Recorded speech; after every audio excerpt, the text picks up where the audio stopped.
अस्सलाम वालेकुम एंड जय हिंद एवरीवन। मेरे बहुत ही क्लोज फ्रेंड्स जो हैं वो डिवोर्स की चपेट में आ गए हैं और बहुत परेशान रहते हैं वो लोग, क्योंकि बचपन से सिखाया जाता है शादी एक ऐसा बंधन है जो मरते दम तक निभता है। और आजकल दुनिया की चालसाजी में जब ये रिश्ता टूट जाता है तो बहुत सारे लोगों की जिंदगी बर्बाद हो जाती है, खास करके उन पेरेंट्स की जिनके बच्चे हो चुके होते हैं। वो नन्हे से बच्चे, नन्हे से फरिश्ते दुनिया में आकर इस तरह की चीजें देख करके बड़े होते हैं, तो हम क्या एक्सपेक्ट कर सकते हैं कि उनकी अपब्रिंगिंग में मोहब्बत किस हद तक होगी। तो उन लोगों के लिए मैंने ये गीत लिखा है। उनको सपोर्ट करती हूँ मैं मॉरली और दुआ करती हूँ कि उनकी जिंदगी में फिर से खुशियाँ आ जाएं और वो लोग अपनी अगली शादी में अच्छे से रहें, अच्छे से बच्चों की परवरिश करें, ताकि हमारे देश की आने वाली जो जनरेशन है वो मोहब्बत के साथ पले बढ़े। और इस दुआ के साथ मैं शुरू करती हूँ, गौर कीजिएगा। चल के इस दुनिया में तू जीता मैं हारी, चल के इस दुनिया में वो जीते मैं हारी, सीखा ना था मैंने ऐसी दुनियादारी, चल के इस दुनिया में वो जीते मैं हारी, सीखा ना था मैंने ऐसी दुनियादारी। मेरी बहुत सारी फ्रेंड्स शिव जी की पुजारन हैं, तो मैं उन फ्रेंड्स को डेडिकेट करते हुए मैंने ये स्टैंजा लिखा है। बचपन से सीखा है मैंने अपने मजहब की रिस्पेक्ट करनी चाहिए और अपने फ्रेंड्स के मजहब की भी रिस्पेक्ट करनी चाहिए, तो उस रिस्पेक्ट को ध्यान में रखते हुए और इज्जत के साथ मैंने ये स्टैंजा लिखा है, गौर कीजिएगा। किसकी ये माया है और किसकी है छाया, किसकी ये माया है और किसकी है छाया, तोड़ेगा विषधारी मैली ये काया, तोड़ेगा विषधारी मैली ये काया, रिश्तों की सूखी है अब क्यों ये फुलवारी, सीखा था मैंने ऐसे दुनियादारी, चल के इस दुनिया में वो जीते मैं हारी, सीखा था मैंने ऐसी दुनियादारी। महंगा पड़ेगा क्या नातों का बंधन, पॉकेट में कौड़ी नहीं वो तो है ठन ठन। बहुत सारे भाइयों की शादी सिर्फ इसलिए टूट जाती है कि वो फाइनेंशियली बहुत साउंड नहीं है, और जिस तरह से लड़कियों के साथ ये हो रहा है बराबरी से लड़कों के साथ भी ये हो रहा है। उनकी फाइनेंशियल कंडीशन अगर खराब होती है तो बहुत सारी लड़कियां उन्हें छोड़कर चली जाती हैं। उसको ध्यान में रखते हुए मैंने ये लिखा है, गौर कीजिएगा।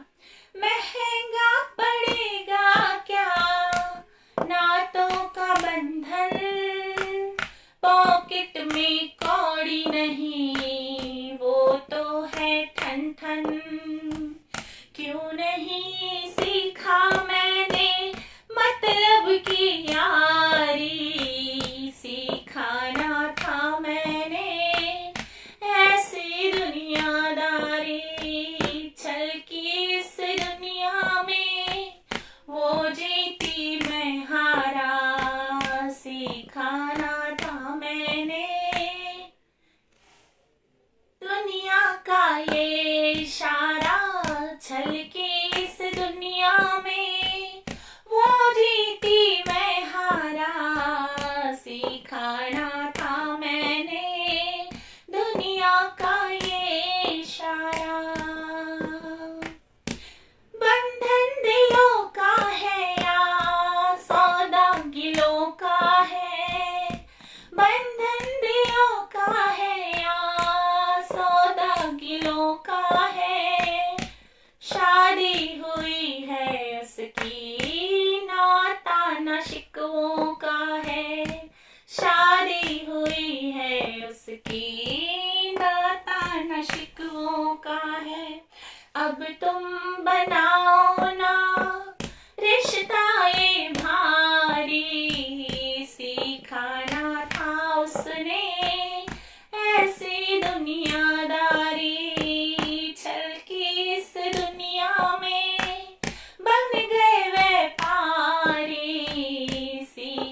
जोड़ेंगे हम नातों, पालेंगे बच्चे कैसे, जोड़ेंगे हम नातों, पालेंगे बच्चे कैसे। पत्नी को ना बनाओ विपदा की मारी, समझो रिश्तों का मोल, बनो सहकारी।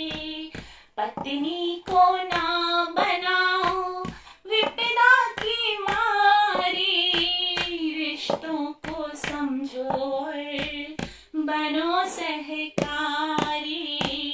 छल के इस दुनिया में वो जीते मैं हारी, सीखा ना था मैंने ऐसी दुनियादारी। छल की इस दुनिया में वो जीती मैं हारा, सीखा ना था उसने दुनिया का ये इशारा। रिश्ता जो शादी का होता है वो बहुत ही प्यारा होता है। कुछ लोग इस रिश्ते में इतनी ज्यादा इंटरफेयर करते हैं कि हस्बैंड और वाइफ एक दूसरे को समझने के बजाय अलग अलग दिशा में चले जाते हैं, और फिर बहुत सारी उलझने तो लाइफ में पहले भी होती थी। ऐसा नहीं है कि शादी के बाद ही उलझने आती हैं। देखिए, बचपन से लेकर जब तक हम प्रोफेशनल डिग्री पाते हैं तब तक भी हम बहुत स्ट्रगल करते हैं, लेकिन उस स्ट्रगल का क्रेडिट सिर्फ हमें जाता है क्योंकि हम अकेले स्ट्रगल कर रहे होते हैं, हमारे माँ बाप हमें सपोर्ट कर रहे होते हैं। लेकिन जैसे ही शादी के स्ट्रगल स्टार्ट हो जाते हैं, सारा क्रेडिट जो होता है, जिन परिवारों में डिवोर्स होता है, मैं उन परिवारों की बात कर रही हूँ, सारा क्रेडिट या तो उस नई नवेली दुल्हन को दे दिया जाता है या वो उस नए नवेले दूल्हे को।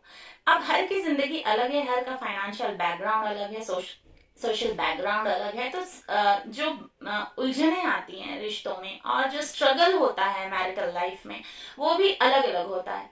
तो उसमें जब कंपैरिजन स्टार्ट हो जाता है और बच्चों को, न्यूली मैरिड कपल को जब हम मौका नहीं देते हैं कि वो एक दूसरे को समझ पाएं और बीच बीच में इंटरफेयर करते रहते हैं, बहुत सारे घरों में मैंने देखा है, बड़े बुजुर्ग भी करते हैं, उसकी वजह से बच्चे टूट जाते हैं, एक दूसरे को तो समझ ही नहीं पाते, दूसरा तीसरा चौथा उन लोगों की बातों को एंटरटेन करते करते अल्टीमेटली रिजल्ट ये होता है कि बात डिवोर्स तक आ जाती है।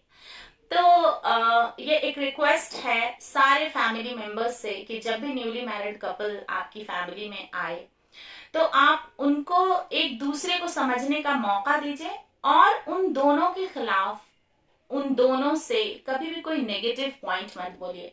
देखिए, अच्छाई बुराई दुनिया के हर इंसान में होती है। मैंने आज तक कोई इंसान नहीं देखा जिसमें 100% सिर्फ अच्छाई बुराई है ही नहीं। तो जब अल्लाह ने बनाया ही नहीं बिना बुराई का इंसान, कहते हैं ना इंसान गलतियों का पुतला होता है, तो हम क्या एक्सपेक्ट करते हैं न्यूली मैरिड कपल से कि वो एकदम सज्जन और ऐसे बने रहे जैसे कि उन्होंने लाइफ का 40 साल का एक्सपीरियंस कर रखा है मैरिटल लाइफ का।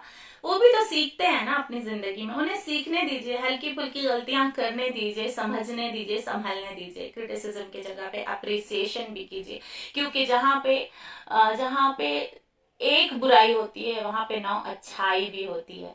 और इस तरह से अपने घर के नए जोड़ों को बहुत आशीर्वाद दीजिए, बहुत प्यार दीजिए, क्योंकि ये समाज की इकाई होती है शादीशुदा जिंदगी, और यहीं से बच्चे पैदा होते हैं और बच्चे फिर संस्कार के साथ बड़े होते हैं, अपने देश का नाम रोशन करते हैं। ये सपोर्ट बच्चों के लिए भी है, क्योंकि मैं एक टीचर हूँ और बच्चों को इस तरह से परेशान देख करके मुझे बहुत ही तकलीफ होती है और कई बार मैं बहुत ही परेशान हो जाती हूँ। और फिर खाना बनाते बनाते, रोटी बनाते बनाते, आटा गूंथते गूंथते ख्याल आता है और इस तरह की कॉम्पोजिशन हो जाती है। चलिए, मेरी बहुत सारी दुआएं हैं आप लोगों के साथ जिनके साथ भी ऐसा हो गया है। टूटिएगा नहीं जिंदगी से, जिंदगी स्ट्रगल कराती है, कोई बात नहीं, आगे चल के आपको खुशियां मिलेंगी और आप जीते रहेंगे, खुश रहेंगे और बच्चों की अच्छे से परवरिश करना सीखेंगे। जीते रहिए, खुश रहिए। मिलूंगी मैं फिर अपने अगले कॉम्पोजिशन में, या कुछ कहानी लेकर के, या कुछ अच्छे लोगों का इंटरव्यू लेकर के आपसे मिलती हूँ। तब तक के लिए दुआओं में याद रखिएगा और अपने देश की अच्छाई के लिए छोटा ही सही पर महत्वपूर्ण काम करते रहिएगा। जय हिंद।